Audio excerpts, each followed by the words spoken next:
എവിടെയോ കിടന്നൊരു തെണ്ടി പട്ടണക്കാരനാണെന്നും പറഞ്ഞ് വലിഞ്ഞു കയറി വന്ന് ഇടിച്ചു തകർത്തതേ മാർത്താണ്ഡന്റെ ചങ്ക. ഇത്രയും കാലം കൊണ്ട് ഞാൻ ഒറ്റയ്ക്ക് കെട്ടിപ്പൊക്കിയ എന്റെ അഭിമാനം ഒറ്റയടിക്ക് അവൻ തകർത്തു.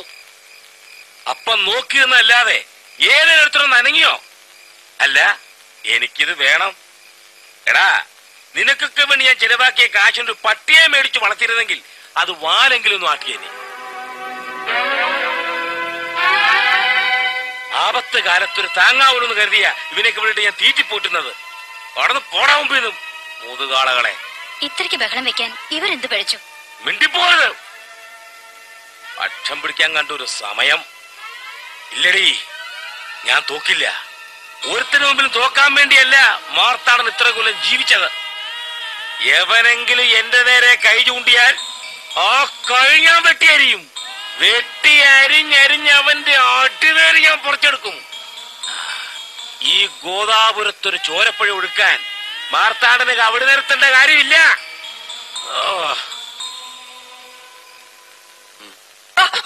എന്താ വെറുതെ ഇരുന്ന്? നല്ല മുറിവാട്ടോ. മുറിവ് നല്ലതല്ല, ചീത്തയാ.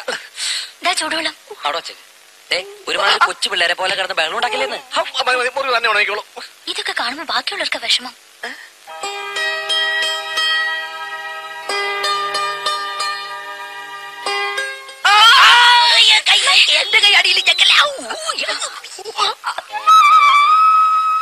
ഹലോ, ഇന്ന് രാജകുമാരി ഒറ്റയ്ക്കുള്ളോ?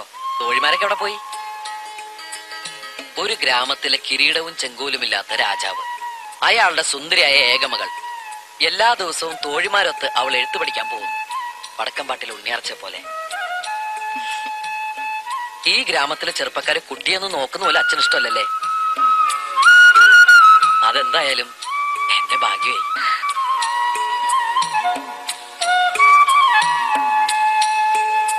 വേഗം പൊയ്ക്കോ, ആരെങ്കിലും കണ്ടാ കുഴപ്പമാകും. എന്തു കുഴപ്പമാവാൻ? ഞാൻ പോണു. ഇപ്പൊ പൊക്കോ. ഈ ഗ്രാമത്തിൽ നിന്ന് ഞാൻ പോകുമ്പോ ഉണ്ണിയാർച്ച കൊണ്ടേ പോകൂ.